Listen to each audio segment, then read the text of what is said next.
saksi yang mengatakan bahwa dia sudah diperiksa di Polsek Alak dan juga dia diarahkan oleh salah satu penyidik dan disebut oleh oknum polisi itu, disebut namanya. Kita akan buka saja fakta-fakta apa yang selama ini keluarga telah sampaikan kepada tim jaksa penuntut umum maupun kepada kepolisian. Kita akan buka, kita akan buat ini sebagai penghakiman publik. Biar publik yang menilai, biar publik yang menghakimi bagaimana kinerja dari jaksa penuntut umum, penyidik, dan juga yang majelis hakim di perkara ini.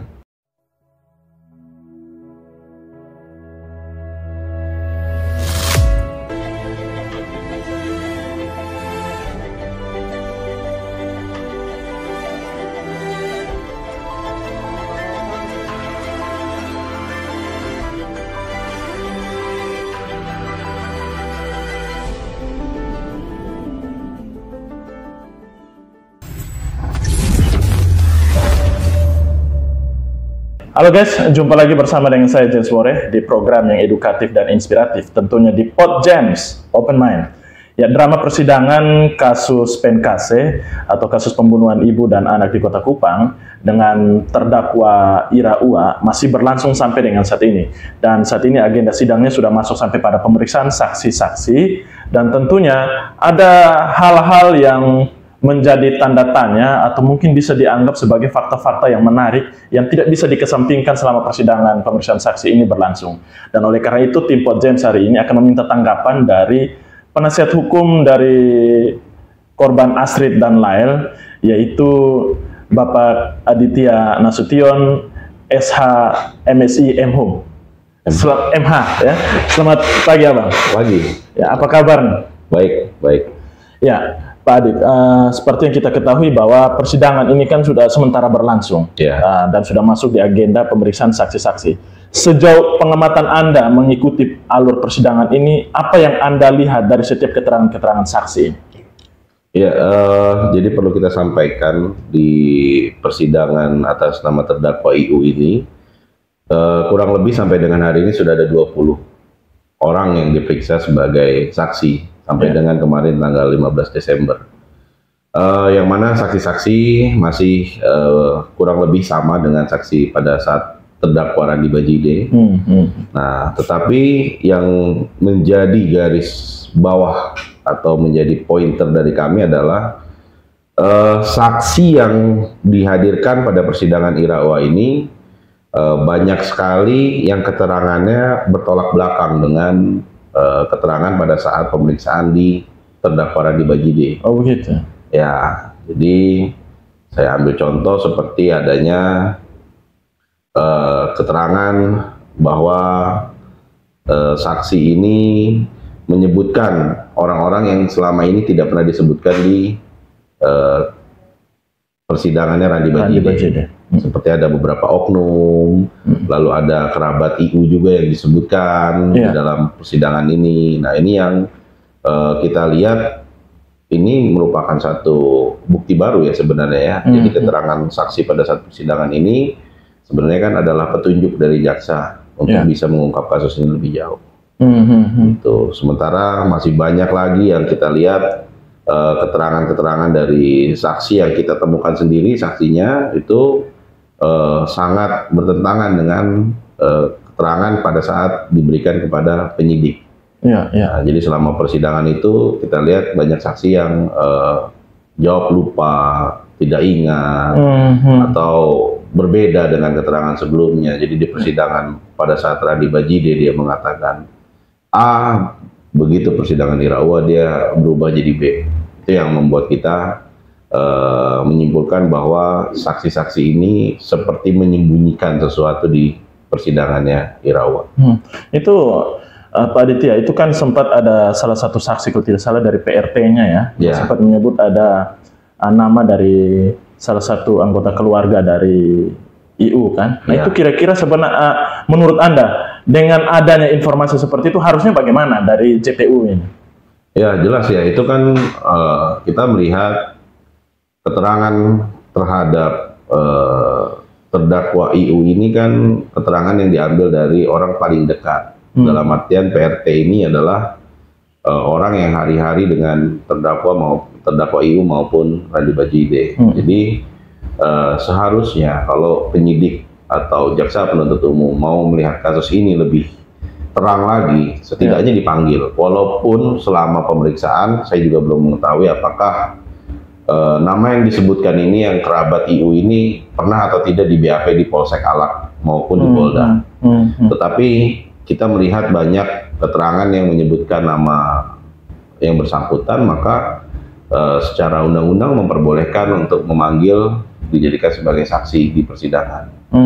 Ya, entah itu saksi di luar dari konteks BAP ataupun saksi dari segi manapun, karena sepanjang tidak bertentangan, maka saya rasa jaksa penuntut umum memiliki kewenangan untuk memanggil. Nah ini kan alur persidangan di agenda pemeriksaan saksi ini kan masih berlanjut, tapi kan kita tidak tahu pemeriksaan saksi-saksi ini sampai kapan.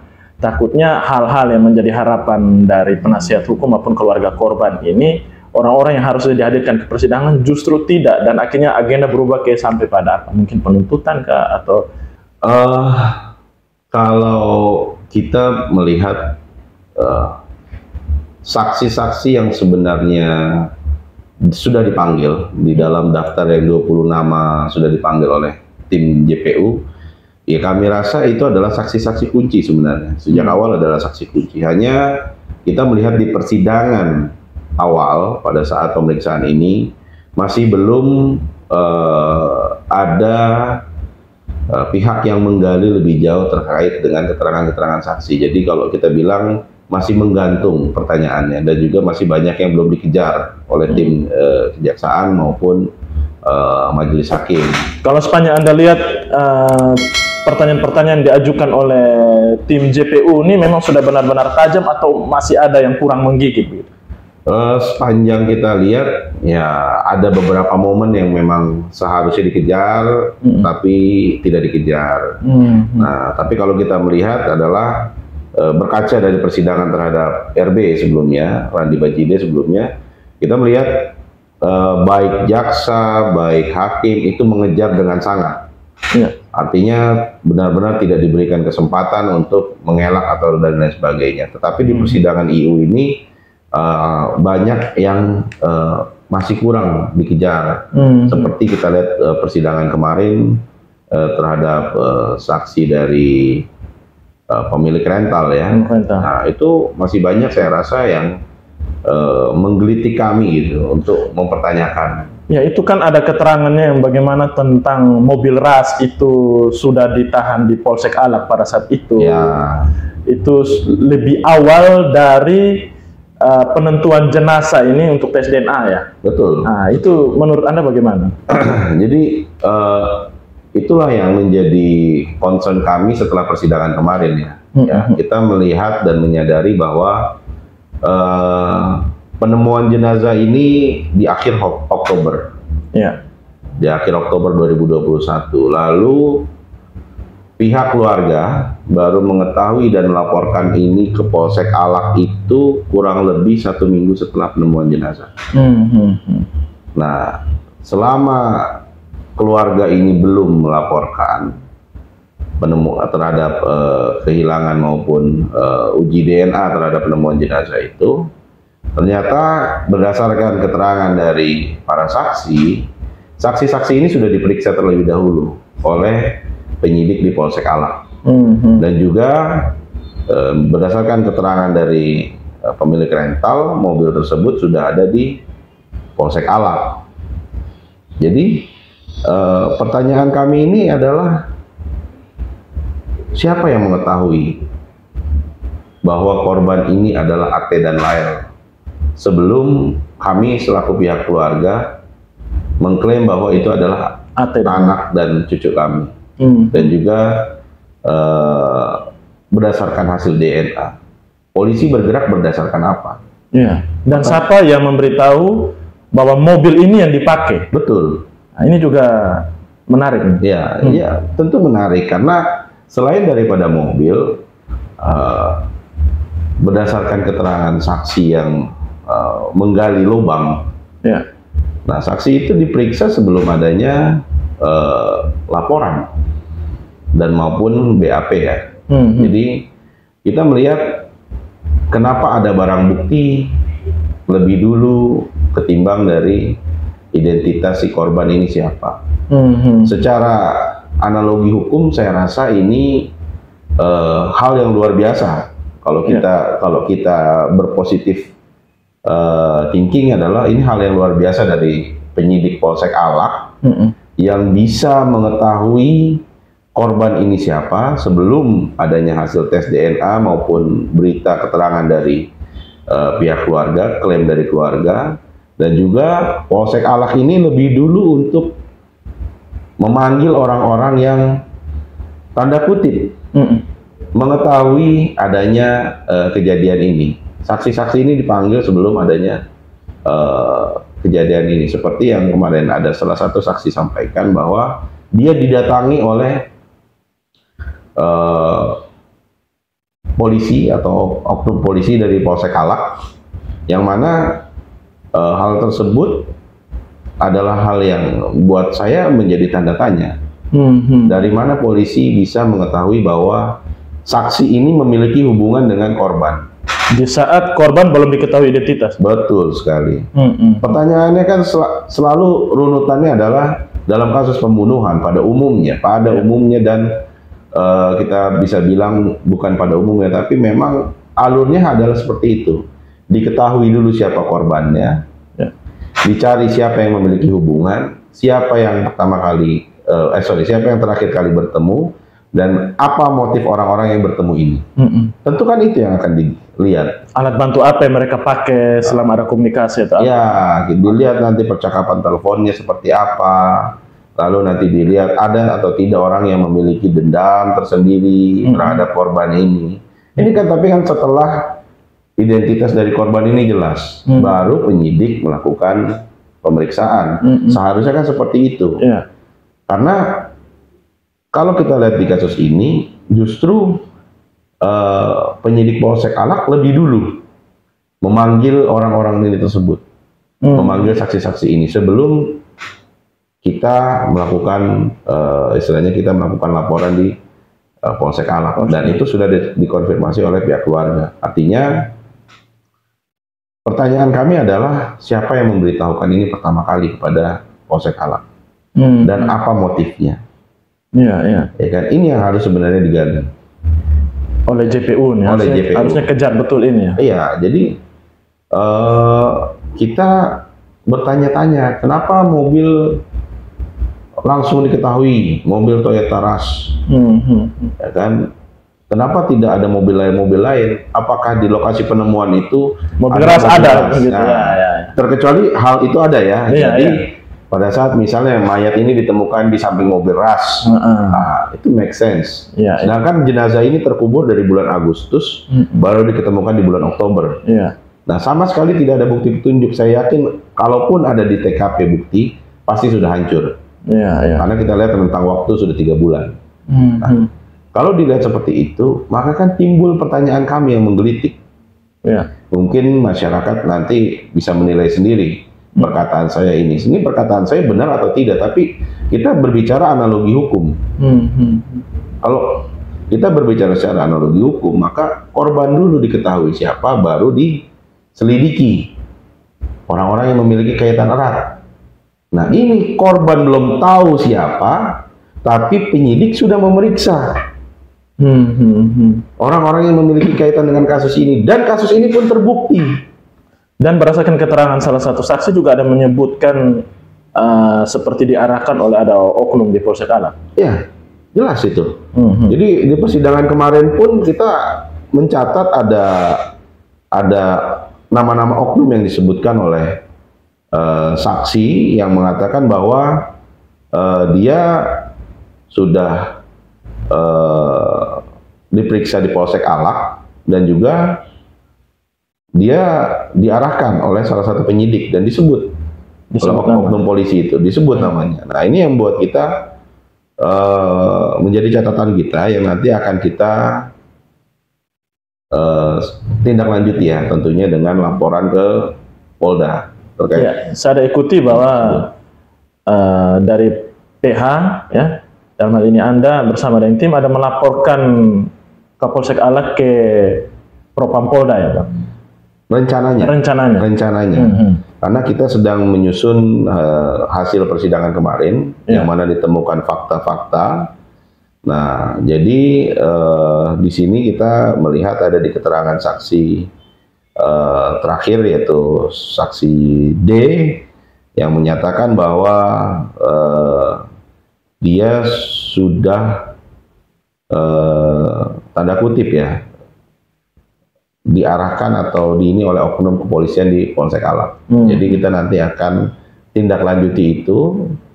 Kita akan melihat apakah benar ini semuanya kejadian yang ini, karena yang disampaikan di persidangan adalah bukti. Ya, fakta hukum. Nah, ini yang kita akan nanti sampaikan ke Bid Propam Polda NTT.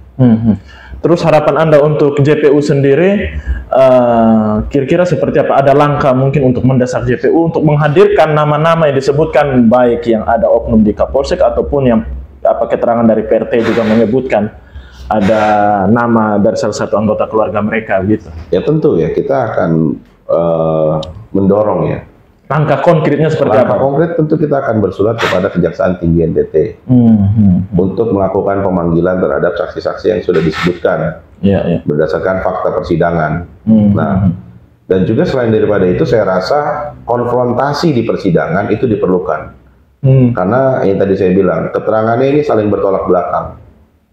Misal saksi A mengatakan tidak ada mobil Avanza, saksi B mengatakan mobil Avanza.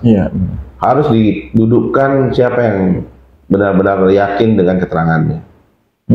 Ditunjukkan tuh 2 mobil Toyota sama Ras. Dia tahu tidak ini Avanza sama Ras. Itu mana yang betul Avanza menurut dia kan begitu. Ya, dan juga kan terkait dengan tempusnya. Waktu kejadian ini dudukkan. Itu yang kami harapkan. Jadi tidak menutup kemungkinan saksi-saksi yang sudah dihadirkan kembali. Ini kan memungkinkan selama persidangan berlangsung. Untuk apa? Untuk memperjelas. Saudara di keterangan sebelumnya menyatakan demikian. Lalu di keterangan dari saksi yang sebelah mengatakan demikian. Ini yang mana yang benar? Dudukan. Konfrontasi.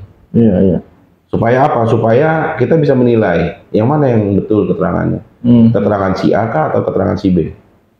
Mana kalau ini keterangan saling bertentangan, tentu kan hakim akan bingung. Yang mana yang akan dijadikan pertimbangan? Apakah keterangan si A atau si B? Maka hadirkan untuk mempertegas. Dan pertemukan juga secara langsung di dalam satu persidangan waktu yang sama gitu. Dan juga kita melihat jika satu nama sudah tersebut, maka seharusnya tim dari JPU melakukan pemanggilan untuk cross check. Karena nama yang disebut ini bukan hanya melihat misalnya hanya sepintas lalu ya kan, dalam perjalanan menuju PNKC saya bertemu dengan ini. Kalau hanya bertemu mungkin tidak ada korelasinya. Tapi yang disebutkan namanya di sini adalah dia berada di Polsek Alak, lalu dia berada di rumah, lalu dia meminta saksi untuk memberikan GPS kepadanya. Kapasitasnya seperti apa di sini? Ini kan peran namanya. Ini peran ada di saksi ini. Kenapa tidak dihadirkan? Kita toh mau tahu apa alasan Anda hadir di Polsek Alak pada saat itu. Apa alasan Anda kemudian meminta GPS kepada salah seorang saksi? Apalagi yang diminta ini barang-barang bukti yang punya korelasi dengan kasus ini kan. Ini kan barang bukti yang diminta. Jelas adalah yang berhak meminta barang bukti bukan masyarakat. PH pun tidak bisa meminta barang bukti yang masih dipakai selama penyelidikan. Ini kan meminta GPS, ini kan barang bukti. Apa alasannya? Itu kan yang harus digali seharusnya dari tim JPU. Jadi jangan sampai pertanyaan-pertanyaan ini atau jawaban yang menggantung ini dibiarkan. Jadi tidak ada kejelasan kasus ini. Nanti yang ada ini celah hukum untuk terdakwa lepas dari segala tuntutan. Iya, iya, iya. Nah, Pak Aditya, kalau misalnya harapan Anda ini ternyata tidak sesuai harapan, misalnya orang-orang ini ternyata tidak dihadirkan oleh JPU di persidangan. Nah, berarti respon Anda seperti apa nanti ketika misalnya agenda sidang ternyata sudah berubah? Ya, tentu pasti kecewa ya. Tapi kita akan buat satu gebrakan. Kalau misalnya memang penyidik tidak mau atau JPU ini tidak mau menghadirkan, kita akan buka saja fakta-fakta apa yang selama ini keluarga telah sampaikan kepada tim jaksa penuntut umum maupun kepada kepolisian. Kita akan buka. Kita akan buat ini sebagai penghakiman publik. Biar publik yang menilai. Biar publik yang menghakimi bagaimana kinerja dari jaksa penuntut umum, penyidik, dan juga yang majelis hakim di perkara ini. Kami selama ini selalu berkoordinasi dengan pihak kejaksaan, pihak penyidik. Kita support semua data yang kita miliki, kita support. Semua temuan yang kita miliki, kita support tanpa mempublish sedikit pun kepada masyarakat. Karena kami tidak ingin perkara ini dijadikan satu alat, dijadikan satu bahan untuk penggiringan opini, ya, untuk dijadikan alat politik maupun hal-hal lain lah yang bisa mengaburkan perkara ini dari seharusnya perkara tindak pidana menjadi hal-hal yang di luar dari konteks hukum. Itu yang kita hindari. Tentu itu akan kita buka kepada publik. Seperti apa temuan kita. Oke, baik Abang. Mungkin kita sudah sampai di sesi akhir. Anda punya closing statement apa? Silakan Abang. Ya, melihat fakta persidangan sampai sejauh ini, kita melihat saksi masih banyak yang belum jujur. Saksi masih banyak yang melupa-lupakan. Saya yakin saksi yang dihadirkan oleh tim JPU tidak akan pernah lupa terhadap perkara ini. Ini adalah perkara pembunuhan. Terlepas dari kegiatan kita hari-hari sebagai masyarakat, tentu hal yang membekas adalah hal yang menyangkut dengan permasalahan hukum ini. Apalagi yang saksi-saksi ini bersinggungan dengan tindak pidana ini. Maka saya harap saksi-saksi ke depan akan lebih jujur terhadap kasus ini, karena tidak ada kejahatan yang sempurna. Semakin disembunyikan, maka semakin cepat pula kebenaran akan menemukan jalan. Demikian. Oke, baik, terima kasih Pak Aditya untuk waktunya. Oke guys, demikianlah bincang-bincang kami bersama dengan penasihat hukum dari Astrid dan Lael. Semoga apa yang Anda dapat hari ini terus membuat Anda mengikuti berjalannya alur persidangan dari terdakwa Ira Ua. Oke, itu saja dari saya bersama Pak Aditya. Kami berdua pamit, sampai jumpa.